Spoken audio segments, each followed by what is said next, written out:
گناہوں کی عادت چھڑا میرے مولا، مجھے نیک انسان بنا۔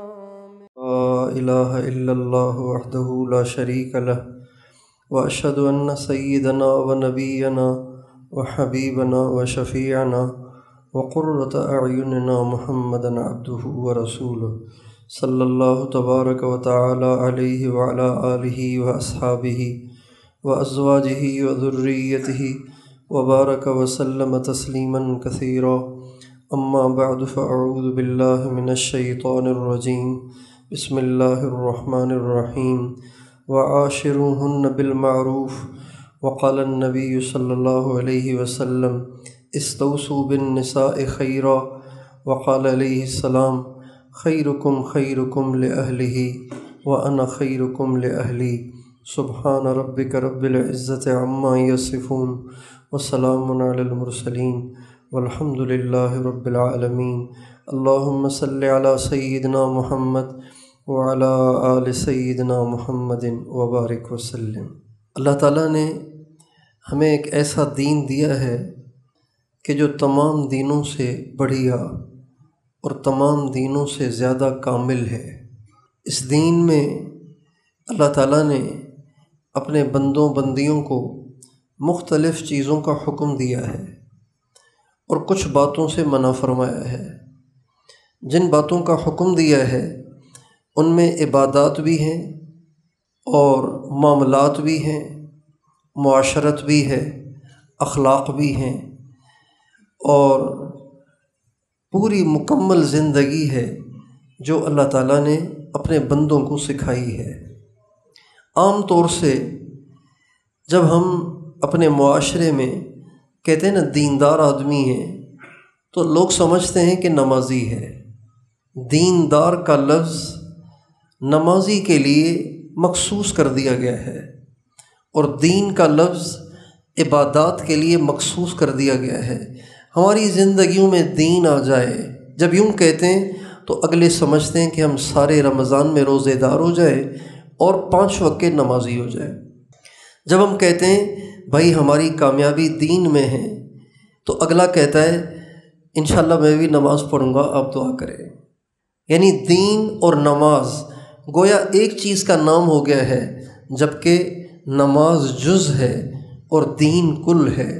دین مکمل زندگی کا نام ہے، نماز چند منٹوں کا کام ہے، اور نماز دین کا حصہ ہے اور اہم حصہ ہے۔ ہمارے نبی کا ارشاد ہے کہ نماز دین کے لیے ایسی ہے جیسے جسم کے لیے سر ہوتا ہے۔ تو نماز بہت قیمتی ہے لیکن پورا دین نہیں ہے، پورا دین پوری زندگی کا نام ہے۔ اخلاق اور معاشرت، آپس میں ایک دوسرے کے ساتھ رہن سہن کا طریقہ کار، یہ اسلام کا سب سے زیادہ پرکشش عمل ہے۔ آپ نماز چاہے کتنی اچھی پڑھتے ہوں، چاہے کتنی اچھی پڑھتے ہوں، اس سے کافر مسلمان نہیں ہوگا۔ آپ چاہے رمضان کے روزے پابندی سے رکھتے ہوں، اس سے بے دین متاثر نہیں ہوگا۔ بے دین دین سے متاثر ہو اور کافر اسلام میں داخل ہو اور لوگوں کا دین کی طرف رجحان پیدا ہو، یہ تب ہوتا ہے جب مسلمان کے اخلاق اچھے ہوں۔ اخلاق اسلام کا بہت بڑا باب ہے، بہت بڑا باب ہے، بہت بڑا چیپٹر ہے۔ آج امت مسلمہ نے اس کو دین کی کتاب سے پھاڑ کے نکال دیا ہے۔ اس لیے آپ دیکھیں کہ ہمارے ملک میں، ہمارے معاشرے میں، ہمارے علاقوں میں بد اخلاقی اور بدتمیزی کی انتہا ہے۔ اسی وجہ سے لوگ پاکستان سے متنفر ہیں۔ پاکستان دنیا میں بدنام ترین ملک ہے، اس لیے کہ پاکستان والوں کے اخلاق اچھے نہیں ہیں۔ اس لیے کہ لوگ یہ نہیں دیکھتے کہ انہوں نے نمازیں پڑھی کہ نہیں پڑھی، لوگ یہ دیکھتے ہیں کہ ان کا کردار کیسا ہے، ان کا عمل کیسا ہے۔ ہم ایک ملک میں گئے، وہاں والے کہنے لگے پاکستان والوں سے اللہ بچائے۔ پاکستان کا نام سن کے ہمارے اندر ایک نفرت سی آتی ہے۔ میں نے کہا کیوں؟ کہنے لگے یہاں ان کے نوجوان آئے اور ہم نے ان کو پاکستانی سمجھ کر، مسلمان بھائی سمجھ کر، مسافر سمجھ کر ان کو اپنی بیٹیاں دیں، بیٹیوں کے ان سے نکاح کرائے۔ انہوں نے صرف پیپر بنانے کے لیے ہماری بیٹیوں کو نکاح میں قبول کیا اور پیپر بنا کے وہ ملک چھوڑ کے چلے گئے۔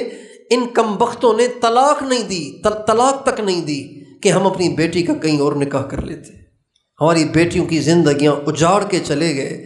اس لیے پاکستان کا نام آتا ہے تو ہمارے دل میں نفرت آ جاتی ہے۔ اس لیے اسلام کی سب سے زیادہ پرکشش چیز وہ اخلاق ہے۔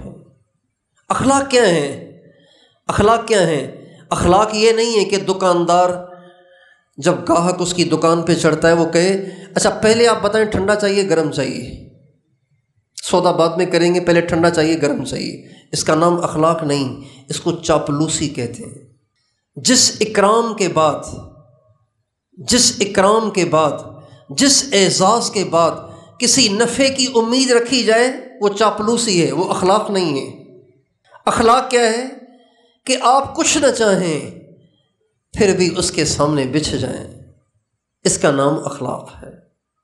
آپ کچھ نہ چاہیں پھر بھی اس کی طرف سے آنے والی اذیتوں کو سہتے چلے جائیں۔ آپ کچھ نہ چاہیں پھر بھی وہ زیادتی کرے آپ درگزر کریں، اور آپ کچھ نہ چاہیں وہ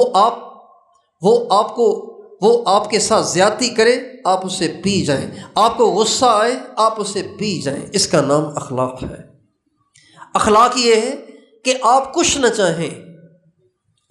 چاہیں پھر بھی جو توڑے اس سے جوڑیں، جو برائی کرے اس سے اچھائی کریں، اس کا نام اخلاق ہے۔ اور یہ نبی کریم صلی اللہ علیہ وسلم کی سب سے نمایاں چیز ہے، سب سے نمایاں۔ ہمارے نبی نے دعوت دی، ہمارے نبی نے گشتیں کی، ہمارے نبی نے بیانات کیے، ہمارے نبی نے خطبے دیے، ہمارے نبی نے جہاد کیا، کفار سے تلوار کے ساتھ جہاد کیا۔ ان تمام کاموں میں، ان تمام اسباب سے اتنے لوگ مسلمان نہیں ہوئے جتنے ہمارے نبی کے اخلاق سے متاثر ہو کر مسلمان ہوئے۔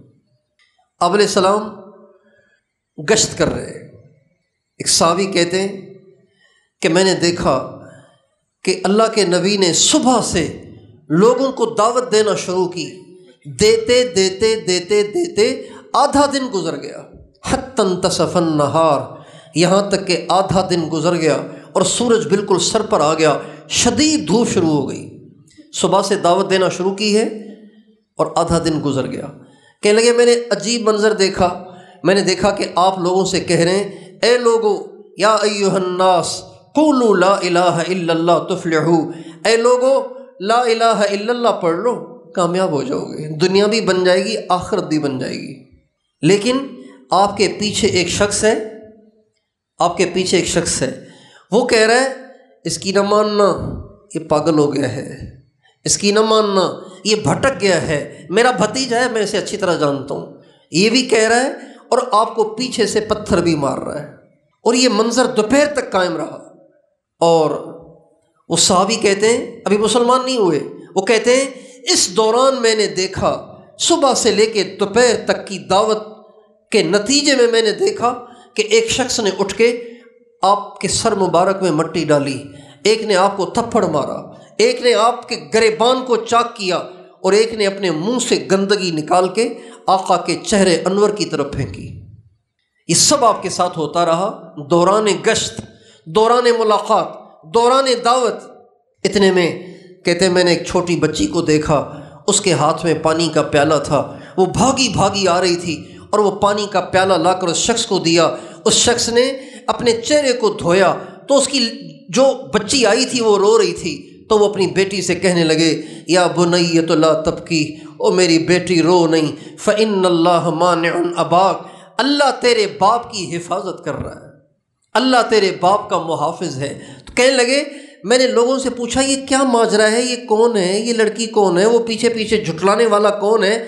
کہ یہ محمد ہیں، یہ اپنے آپ کو اللہ کا نبی کہتے ہیں، اور ان کے پیچھے ان کا چچا ابو لہب ہے، عبد العزیٰ اس کا چچا ہے، اور یہ جو چھوٹی بچی ہے یہ اس کی اپنی بیٹی ہے، جس نے جب باپ کی حالت زار سنی تو اپنے باپ کو بچانے کے لیے پانی لے کر آئی ہے۔ آپ گشتیں کر رہے ہیں، آپ دعوت دے رہے ہیں، لوگوں کی طرف سے جو ریئیکشن ہے وہ یہ ہے۔ لیکن نبی کریم صلی اللہ علیہ وسلم کے اخلاق، آپ کی بردباری، آپ کی برداشت، آپ کا برائی کرنے والوں کے ساتھ اچھائی کرنا، توڑنے والوں کے ساتھ جوڑنا، دھکے دینے والوں کو گلے لگانا اور آپ کو گالیاں دینے والوں کے لیے دعائیں کرنا، یہ ایسا عمل ہے، یہ ہمارے نبی کا ایسا عمل ہے کہ جس نے بڑے بڑے ایسے لوگوں کے دل فتح کر دیے جن کے دل دعوت سے فتح نہ ہوئے، اور جن کے دل تلوار سے فتح نہ ہوئے، اور جن کے دل جہاد سے فتح نہ ہوئے، ہمارے نبی کے اخلاق سے فتح ہو گئے۔ آپ علیہ السلام لیٹے ہوئے سفر میں تھے تو دوپہر کا وقت ہو گیا۔ ہمارے نبی کی عادت شریفہ تھی دوپہر کو آرام کرنے کی، یہ مستقل ہمارے نبی کی سنت تھی۔ آج ہمارے معاشرے سے یہ سنت بھی نکل گئی ہے، اس کی بجائے صبح کے سونے کا رواج پڑ گیا ہے، فجر کے بعد سونا، یا فجر بھی نہ پڑھنا اور سوئے رہنا۔ یہ ہمارے معاشرے میں ایسی عام ہو گئی ہے وبا کہ شاید 99% بلکہ 99.99 گھروں کا ماحول یہی بن چکا ہے۔ دیہات اس سے مستثنی ہیں، دیہاتوں میں ابھی بھی صبح صبح سویرے اپنے کام کاج پہ نکل جانے کا کہیں کہیں ماحول نظر آتا ہے، شہروں میں تو یہ ماحول ہے ہی نہیں۔ وہ جو پہلے مسجدوں میں فجر پڑھنے آتے تھے اور فجر پڑھ کے قرآن کھول کے بیٹھ جاتے تھے، تسبیح لے کے بیٹھ جاتے تھے، وہ ماحول بھی اب ختم ہو رہا ہے۔ نماز میں مشکل سے 1-1.5 بنتی ہے، اور وہ بھی سلام پھیرتے ہی سارے پتہ نہیں کہاں غائب ہو جاتے ہیں، سونے چلے جاتے ہیں۔ اب حرمین شریفین جائیں تو فجر کے بعد جو مجمع مسجد سے نکلتا ہے وہ اتنی بڑی تعداد میں ہوتا ہے جیسے جمعہ پڑھ کے نکل رہے ہیں۔ سونے کا ماحول ہے، سونے کی عادت پڑی ہوئی ہے۔ مدینے میں بھی سونے کی عادت برقرار ہے، مکے میں بھی سونے کی عادت برقرار ہے فجر کے بعد۔ حالانکہ فجر کے بعد سونے سے رزق میں تنگی آتی ہے، فجر کے بعد سونے سے رزق میں تنگی آتی ہے، اور عصر کے بعد سونے سے زندگی میں بے برکتی آتی ہے۔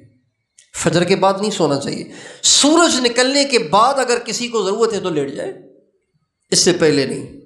اور اس سے بھی بہتر ہے کہ انسان دوپہر کا کھانا کھا کے لیٹ جائے، بھائی 1 گھنٹہ لیٹ جائے، 2 گھنٹے لیٹ جائے، اور نہیں تو آدھا گھنٹہ لیٹ جائے۔ آدھے گھنٹے کی بھی فرصت نہیں، آپ بہت مصروف ہیں، آپ بہت بڑے بزنس مین ہیں، تو بھائی 15 منٹ لیٹ جائے۔ امام ربانی مجدد الف ثانی رحمۃ اللہ علیہ فرماتے ہیں دوپہر کو کھانا کھا کے لیٹ جانا، کچھ دیر سو جانا، کچھ دیر لیٹ جانا، یہ کروڑ سال کی عبادت سے بہتر ہے، کروڑ سال کی عبادت سے بہتر ہے۔ اس لیے کہ کروڑ سال کی عبادت، نفلی عبادت، کروڑ راتوں کی شب بیداری، یہ سنت نہیں، یہ سنت ہے، مستقل سنت ہے۔ اور ڈاکٹروں کی تحقیق ہے کہ جو انسان دوپہر کے کھانے کے بعد نہیں لیٹتا اس کی طبیعت چڑچڑی ہو جاتی ہے، اس کا دماغ ہر وقت شارٹ رہتا ہے، ہر وقت اس کے سر پہ غصہ چڑھا رہتا ہے، جو آدمی دوپہر کو نہیں سوتا۔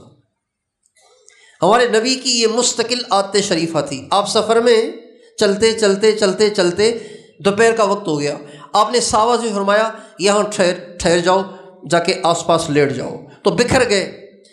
ایک درخت ملا، ایک جھاڑی ملی، عرب میں جھاڑیاں بہت تھوڑی ہیں، جو ہیں ان میں پتے کم ہیں۔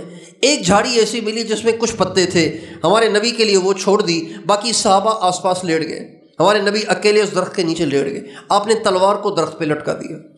ابھی آپ لیٹ رہی تھے، ابھی آپ کی آنکھ ہی لگی تھی کہ ایک شخص آیا، غورث بن حارث، ایک بدو کافر، وہ آیا اور اس نے دیکھا کہ اللہ کے نبی لیٹ کا، لو میں اسے آسمان میں تلاش کر رہا تھا، یہ یہیں مل گئے، سارے عرب میں اس نے پھوٹ ڈالی ہوئی ہے اور آس پاس بھی کوئی نہیں ہے، ہیں بھی اکیلے۔ چنانچہ ہمارے نبی کی تلوار کو اتارا اور ہمارے نبی کو اس تلوار کے ذریعے سے اٹھایا اور کہا محمد دیکھ آج تو ہاتھ خالی ہے، میرے ہاتھ میں تلوار ہے، تو لیٹا ہوا ہے، میں کھڑا ہوا ہوں، تو اب تو بچ سکتا ہے میرے سے، اب تو بچ سکتا ہے۔ من یمنعک منی، کیا آج تجھے مجھ سے کوئی بچا سکتا ہے؟ بھئی لیٹا ہوا کھڑے ہوئے کا کچھ بگاڑ سکتا ہے؟ اور جس کا ہاتھ خالی ہو اور دوسرے کے ہاتھ میں تلوار ہو تو وہ اس سے کیسے بچے گا؟ جب اس نے یوں کہا تو ہمارے نبی کے دل میں چونکہ اللہ کا یقین تھا، اللہ پہ کامل بھروسہ تھا، آپ کا دل اللہ پاک کی عظمت سے بھرا ہوا تھا، تو آپ نے فرمایا اللہ، مجھے اللہ بچائے گا۔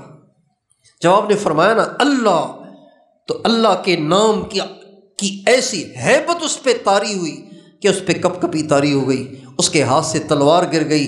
ہمارے نبی نے تلوار کو اٹھایا اور اٹھ کے آپ کھڑے ہوئے اور آپ نے فرمایا اب بتاؤ تجھے مجھ سے کون بچائے گا؟ تو وہ کہنے لگا کن خیر آخذ، کن خیر آخذ، آپ مہربانی کریں مجھے چھوڑ دیں۔ آپ نے فرمایا تجھے معاف کرتا ہوں۔ جان کا قاتل ہے، جان کا دشمن ہے، تو اللہ کی طرف سے آپ بچا لیے گئے، ورنہ تو اس نے شہید کرنے میں کوئی کسر نہیں چھوڑی تھی، لیکن ہمارے نبی نے اسے معاف کر دیا، وہ شخص مسلمان ہو گیا۔ اتنے سالوں کی دعوتیں سن کر، مسلمانوں کی اتنی فتحوں کی کارگزاری سن کر مسلمان نہیں ہوا، اس عمل سے مسلمان ہو گیا۔ آج امت مسلمہ اگر اپنے اخلاق ٹھیک کر لے تو بے دینوں کے دین کی طرف آنے اور کافروں کے اسلام میں آنے کا دروازہ کھل سکتا ہے۔ جب مسلمان اچھے اخلاق کے ساتھ زندگی گزارے گا تو یہ خاموش پیغام ہے جو جائے گا، خاموش پیغام ہے جو جائے گا۔ اس وقت پوری دنیا میں سب سے بڑی مسلمان آبادی انڈونیشیا میں ہے، اور یہ سارا انڈونیشیا غیر مسلم تھا۔ اس انڈونیشیا میں کوئی لشکر نہیں گیا تھا مجاہدین کا جنہوں نے جا کے انڈونیشیا کو فتح کیا۔ یمن کے 9 تاجر دکاندار تھے، کاروباری آدمی تھے، 9 آدمی یمن کے، وہ تجارت کی غرض سے انڈونیشیا گئے، وہاں جا کے انہوں نے تجارت کی، لیکن اپنے نبی کے اخلاق سے مزین ہو کر، اپنے نبی والے اخلاق کو سیکھ کر، اپنے نبی والی زندگی کو سیکھ کر انہوں نے تجارت کی۔ ان کی تجارت سے اس علاقے کے لوگ اتنے متاثر ہوئے کہ سب کے سب مسلمان ہو گئے۔ اس لیے ہم سب کو چاہیے کہ اپنے اخلاق کو ٹھیک کریں۔ سب سے پہلی چیز اخلاق میں، سب سے پہلی چیز، یہ کام چلتے رہیں گے، آپ ادھر دیکھیں، سب سے پہلی چیز جب بھی غصہ آئے نکالے نہیں، پی لیا کرے۔ سب سے پہلی چیز اخلاق شروع کرنے، قرآن جب شروع کرنا ہے تو سب سے پہلے کیا پڑھنا ہے؟ نورانی قاعدہ۔ اسکول کی تعلیم شروع کرنی ہے، سب سے پہلے نرسری شروع کرنی ہے، پھر پرائمری شروع کرنی ہے، پھر اس کے بعد سیکنڈری شروع کرنی ہے۔ اخلاق میں قدم رکھنا ہے، اخلاق کے دائرے میں داخل ہونا ہے۔ سب سے پہلا کام جب بھی غصہ آئے تو نکالے نہیں، اسے پی لیا کرے۔ ہمارے نبی صلی اللہ علیہ وسلم ہمیشہ غصے کو پینے والے تھے، نکالنے والے نہیں تھے۔ ہمیں جب غصہ آتا ہے تو ہم آپے سے باہر چلے جاتے ہیں، ہمیں جب غصہ آتا ہے تو ہم ایسے پھٹنا شروع ہو جاتے ہیں جیسے پتہ نہیں کیا ہو گیا، حالانکہ بات اتنی سی ہوتی ہے، لیکن غصے کو پینے کی عادت نہیں ہے، غصے کو پینے کی مشق نہیں ہے، اور غصے کو پینے کی کسی نے ترغیب ہی نہیں دی۔ اس لیے اپنے نبی والے اخلاق کو سیکھنا ہے۔ سب سے پہلی چیز غصے کو پئیں، صبر کرے، برداشت کرے۔ جب آدمی غصے کو پیتا ہے، ہمارے نبی کا ارشاد ہے اللہ تعالیٰ اس کے دل کو سکون سے بھر دیتے ہیں۔ آپ تجربہ کر کے دیکھ لیجئے، جب آدمی کو غصہ آیا ہوا ہوتا ہے تو چھوٹی بات بھی اسے بڑی لگ رہی ہوتی ہے، چھوٹی بات بھی بڑی، غصے کے وقت میں اگر وہ غصے کو نکال دے تو فساد کھڑا ہو جاتا ہے، بہت بڑا مسئلہ بن جاتا ہے، اور اگر وہ اس کو پی لے تو تھوڑی ہی دیر کے بعد احساس ہو جاتا ہے کہ میرے جو جذبات تھے وہ اچھے نہیں تھے، بات اتنی بڑی نہیں تھی جتنی مجھے بڑی اس وقت شیطان دکھا رہا تھا، فوراً احساس ہو جاتا ہے۔ اس لیے کبھی بھی غصے کو نکالنا نہیں چاہیے، غصے کو پینا چاہیے، غصے کو پینا چاہیے، غصے کو برداشت کرنا چاہیے۔ اور ہمارے نبی نے اس کا طریقہ بتایا ہے، جب غصہ آئے تو اعوذ باللہ من الشیطان الرجیم کا تکرار کریں۔ غصہ آئے اگر آپ کھڑے ہیں تو بیٹھ جائیں، بیٹھے ہوئے تو لیٹ جائیں، غصہ آئے پانی پی لیں، غصہ آئے وضو کر لیں۔ اگر آپ بیٹھے ہوئے کھڑے نہ ہوں، اگر آپ بیٹھ کے کھڑے ہو گئے نا، پھر آپ اپنے آپ سے بھی قابو میں نہیں آئیں گے۔ ہمارے نبی نے اس سے منع کیا ہے ہمیں۔ یہ اخلاق کا سب سے پہلا قدم ہے، اور یہ اتنی بڑی نیکی ہے، اتنی بڑی نیکی ہے، اتنی بڑی نیکی ہے کہ قرآن مجید میں جنتیوں کی جہاں صفات بتائی گئی ہیں ان میں سب سے پہلی صفت یہ بتائی گئی ہے، وَالْكَاظِمِينَ الْغَيْظَ وَالْعَافِينَ عَنِ النَّاسِ وَاللَّهُ يُحِبُّ الْمُحْسِنِينَ۔ اور وہ جو غصے کو پینے والے ہیں ان کے لیے اللہ نے جنتیں تیار کی ہیں، غصے کو پینے والے۔ اب ماں باپ بھی نہیں کہتے کہ غصے کو پینا کتنا بڑا کمال ہے، ماں باپ بھی نہیں سمجھاتے، اس لیے کہ باپ خود ہی غصے سے بھرا رہتا ہے، ماں خود بھی غصے سے بھری رہتی ہے۔ باپ کو غصہ آئے تو اپنی بیگم پہ برستا ہے، بیگم کو غصہ آئے تو اپنے بچوں کو کوستی رہتی ہے۔ بچے نے دیکھا ہی نہیں غصے کو پینا، لہذا وہ بھی غصے کو پینا نہیں سیکھتا۔ غصے کو پینا یہ پہلا کام۔ دوسرا کام، جو زیادتی کرے، آپ نے کہا تو کچھ نہیں اس لیے کہ غصے کو پی لیا، اب اگلا قدم یہ ہے کہ جس نے آپ کے ساتھ زیادتی کی آپ اس کو معاف بھی کر دیں، معاف بھی کر دیں۔ معاف کرنے سے انسان چھوٹا نہیں ہو جاتا۔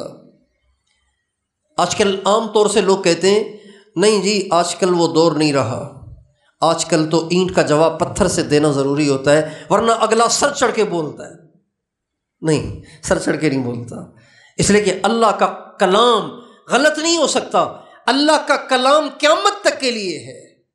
اللہ تعالیٰ فرماتے ہیں ادفع باللتی ہی احسن فاذا الذی بینک وبینہ عداوۃ کأنہ ولی حمیم وما یلقاها الا الذین صبروا وما یلقاها الا ذو حظ عظیم۔ اللہ تعالیٰ فرماتے ہیں اگر تمہارے ساتھ کوئی برائی کرے تو تم اچھے سے اچھا سلوک کرو اس کے ساتھ۔ جب تم یوں کرو گے اس کا نتیجہ یہ نکلے گا کہ تمہارا گہرا دشمن تمہارا گہرا دوست بن جائے گا۔ آگے اللہ تعالیٰ فرماتے ہیں وما یلقاها الا الذین صبروا، لیکن یہ سعادت ہر ایک کو نہیں ملتی، یہ ان کو ملتی ہے جو اپنے آپ کو قابو میں رکھتے ہیں، اور اپنے آپ کو قابو میں رکھنا یہ بھی ہر ایک کے بس کی بات نہیں، یہ ان کو نصیب ہوتی ہے جو نصیب والے ہوتے ہیں۔ یہ قرآن ہے سارا۔ تو اخلاق کا پہلا قدم غصے کو پینا، اور دوسرا قدم معاف کرنا۔ کوئی بات نہیں، کوئی بات نہیں، ٹھیک ہے، ٹھیک، کوئی بات نہیں۔ مشکل ہے جب خون کھول رہا ہو اس وقت معاف کرنا تھوڑا سا مشکل لگتا ہے، لیکن مشکل ہونے کی وجہ سے اس کی بڑی فضیلت ہے۔ آسان کام پہ اتنی فضیلت تھوڑی ہوگی، مشکل کام پہ یہ فضیلت ہے۔ ہمارے نبی نے حجۃ الوداع کے موقع پر جب خطبہ دیا تو اس میں یہ بھی فرمایا من یعف یعف اللہ عنہ، جو اوروں کو معاف کرے گا اللہ اس کو معاف کرے گا۔ اور ہمارے نبی نے اپنی زندگی میں سب سے پہلے جو جمعہ پڑھا نا، سب سے پہلا جمعہ ہمارے نبی کی زندگی کا، جہاں آج مسجد جمعہ قائم ہے مدینہ منورہ میں، مسجد جمعہ، یہ ہمارے نبی کے سب سے پہلا جمعہ پڑھنے کی جگہ ہے۔ یہاں ہمارے نبی نے جو خطبہ دیا، یعنی آپ کی زندگی کا جمعے کا سب سے پہلا خطبہ، اس میں بھی آپ نے فرمایا وَمَن يَعْفُ يَعْفُ اللَّهُ عَنْهُ وَمَن يَغْفِرْ يَغْفِرِ اللَّهُ لَهُ، جو اوروں کو معاف کرے گا اللہ اس کو معاف کرے گا۔ اور تیسرا قدم اخلاق کا وہ یہ ہے کہ جو برائی کرے آپ اس کے ساتھ اچھائی کریں۔ بہت مشکل کام ہے، اللہ تعالیٰ سے مانگنا چاہیے کہ اللہ ہمیں ایسے اخلاق عطا فرمائے۔ تو ان تینوں باتوں کی کوشش کریں گے انشاءاللہ۔ غصے کو نکالنا نہیں، پینا ہے۔ زیادتی کرنے والے کو سے انتقام نہیں لینا، اور دل میں بھی نہیں رکھنا، معاف کرنا ہے۔ اور جو برائی کرے اس کے ساتھ اچھائی کرنی ہے۔ اب یہ جو اخلاق کے 3 درجات ہیں، یہ ہمیں استعمال کرنے ہیں، یہ ہمیں استعمال کرنے ہیں، لیکن اس کے استعمال کے سب سے بڑے حقدار وہ ہمارے اپنے گھر والے ہیں۔ بہت سے لوگ باہر اخلاق کا مظاہرہ کرتے ہیں اور گھر میں انتہائی بد اخلاق ہوتے ہیں۔ نہیں، اخلاق کا مظاہرہ کرنے کے سب سے زیادہ حقدار آپ کی والدہ، آپ کا والد، آپ کی بیوی، آپ کے بچے، آپ کے بھائی اور آپ کی بہنیں ہیں۔ سب سے زیادہ ان اخلاق کا مظاہرہ کرنے کے حقدار ہمارے گھر والے ہیں۔ جو آدمی باہر اخلاق کا مظاہرہ کرتا ہے، برداشت بھی کرتا ہے، معاف بھی کرتا ہے، اور برائی کرنے والوں کے ساتھ اچھائی بھی کرتا ہے، لیکن گھر میں آ کے بد اخلاق ہو جاتا ہے، اس کی مثال اس شخص کی سی ہے جو تہجد تو پڑھتا ہے، فجر نہیں پڑھتا۔ بھئی زیادہ حقدار تو گھر والے تھے۔ چلیں آپ گھر میں اچھے اخلاق والے ہوتے، باہر بد اخلاق ہوتے تو کہا جاتا کہ بھئی جو زیادہ حقدار ہیں ان کو تو دے رہا ہے، جو دوسرے نمبر والے ان کو نہیں دے رہا۔ تو یہ کتنی احمقانہ بات ہے کہ دور والوں کے ساتھ اخلاق کا مظاہرہ اور قریب والوں کے ساتھ بد اخلاقی۔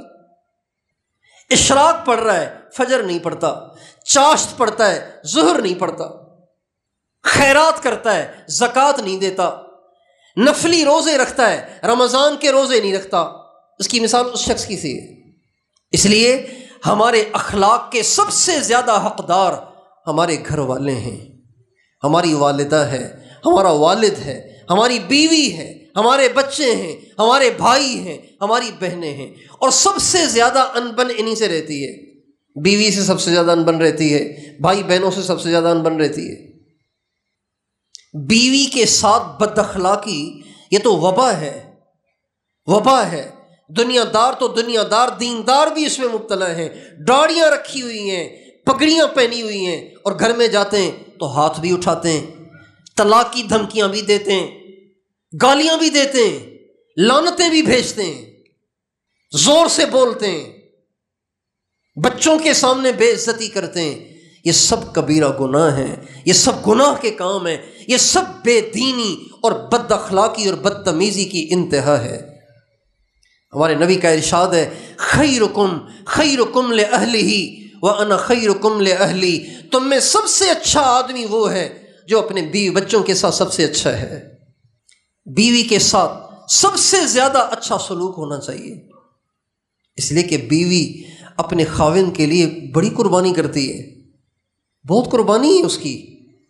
آپ سوچیں تو صحیح، آپ اس کی جگہ ہوتے اور جس گھر میں آپ پلے اور بڑے ہوئے اور جس گھر میں پروان چڑھے، جس گھر میں پیدا ہوئے، ہمیشہ کے لیے اس گھر کو چھوڑ کر کسی اور کے گھر کو اپنا گھر بنانا کوئی آسان کام ہے؟ کتنا مشکل کام ہے۔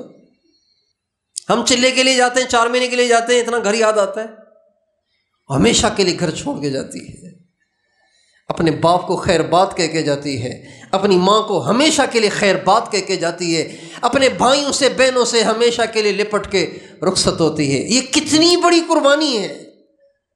اور آج کے معاشرے میں عورتیں جو چڑچڑی اور ڈپریشن کی مریض، بلڈ پریشر اور شوگر کی مریض زیادہ ہیں، اس کی وجہ یہی ہے کہ انہوں نے تو سب کچھ چھوڑا کسی کے لیے، اور اس نے عزت بھی نہ دی، قدر بھی نہ کی، اور روز بے عزت کرتا رہا۔ ماں کے سامنے بے عزتی، باپ کے سامنے بے عزتی، بچوں کے سامنے بے عزتی، اور وہ بے بس ہے، کچھ کر نہیں سکتی، کیونکہ طلاق تو دے نہیں سکتی، طلاق تو مرد دے سکتا ہے۔ لہٰذا جب مسلسل بے عزتیاں اور ناقدریاں ہوتی ہیں تو سوچ سوچ کے وہ ڈپریشن میں چلی جاتی ہے، شوگر کی مریض ہو جاتی ہے، بلڈ پریشر کی مریض ہو جاتی ہے۔ یہ ظلم و ستم آج ہر گھر میں ہو رہا ہے۔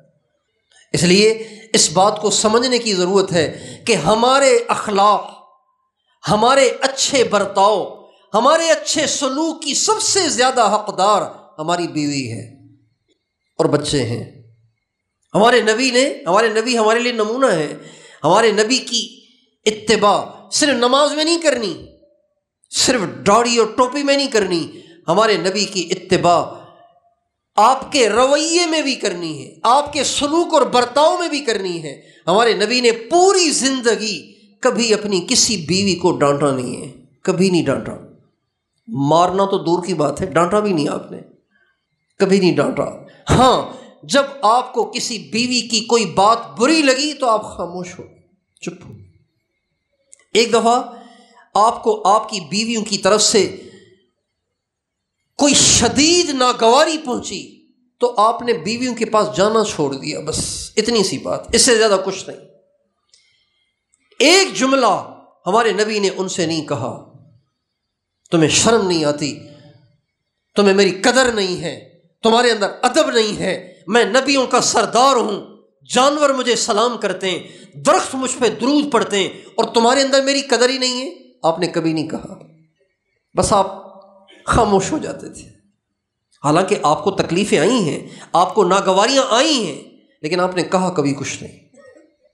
یہ ہمارے نبی کے اخلاق ہیں، بیویوں کے ساتھ، بچوں کے ساتھ، اہل و عیال کے ساتھ۔ تو میں اور آپ بھی اس کی نیت کریں، اپنے گھروں میں بد اخلاقی سے بچیں گے۔ تیار ہیں؟ تیار ہیں؟ آواز اتنی دھیمی آ رہی ہے جیسے کوئی پہاڑ سر پہ اٹھانے کو کہہ رہا ہوں۔ بھائی اپنے گھر والوں کے ساتھ اچھے اخلاق سے برتاؤ کریں گے نا، کیا مشکل ہے اس میں؟ ساری رات نماز پڑھنے کو نہیں کہہ رہا ہوں، ساری سردی روزے رکھنے کو نہیں کہہ رہا ہوں، صرف اتنا کہہ رہا ہوں کہ بیوی سے کوتاہی ہو جائے تو ذرا پی جاؤ، تھوڑی دیر کے لیے باہر چلے جاؤ، جب ٹھنڈے ہو جاؤ پھر واپس آ جاؤ۔ ڈانٹو نہیں، مارو نہیں، برا بھلا نہ کہو، برداشت کرو۔ ہمارے نبی نے فرمایا اگر تمہیں بیوی کی کوئی بات بری لگتی ہے تو کوئی تو اچھی بھی لگتی ہوگی، یہ ہمارے نبی کی بات ہے، تو ادلا بدلا کر لو، برائی کو برداشت کر لو اچھائی کے بدلے۔ کتنی قربانی ہے عورت کی کہ وہ اپنے ماں باپ کو چھوڑ کے آئی، اپنی عزت پیش کر دیتی ہے، کتنی بڑی بات ہے یہ، کتنی بڑی قربانی ہے یہ۔ اور آپ کے بچے جنتی ہے، آپ کے بچے پیٹ میں اٹھائے پھرتی ہے، 9 مہینے پیٹ میں اٹھائے پھرتی ہے، 2-2.5 سال تک دودھ پلاتی ہے، ساری زندگی آپ کے بچوں کی نوکرانی بن کے زندگی گزارتی ہے، آپ کی بھی نوکرانی بن کے گزارتی ہے۔ ہمارے مشرق کی عورت جیسی عورت تو کہیں ہو ہی نہیں سکتی۔ تو میں مثال دیتا ہوں اپنے ساتھیوں سے کہ مشرق کی عورت وہ وفادار عورت ہے کہ جس کی قبر میکے والوں کے ساتھ نہیں، سسرال والوں کے ساتھ بنتی ہے۔ میری ماں کی قبر میری نانی کے ساتھ نہیں، میری دادی کے پہلو میں ہے، ساس کے پہلو میں ہے، نانی کے پہلو میں نہیں، اپنی ماں کے پہلو میں نہیں۔ زندگی تو زندگی، موت کے بعد بھی وہ سسرال کے قبرستان میں دفن ہو جاتی ہے۔ ایسی وفادار عورتیں دنیا میں کہیں نہیں ہیں۔ کوتاہیاں سب میں ہوتی ہیں، اس سے ہم نے درگزر کرنا ہے۔ اللہ تعالی ہمیں اپنے گھروں میں اخلاق کے ساتھ زندگی گزارنے کی توفیق دے۔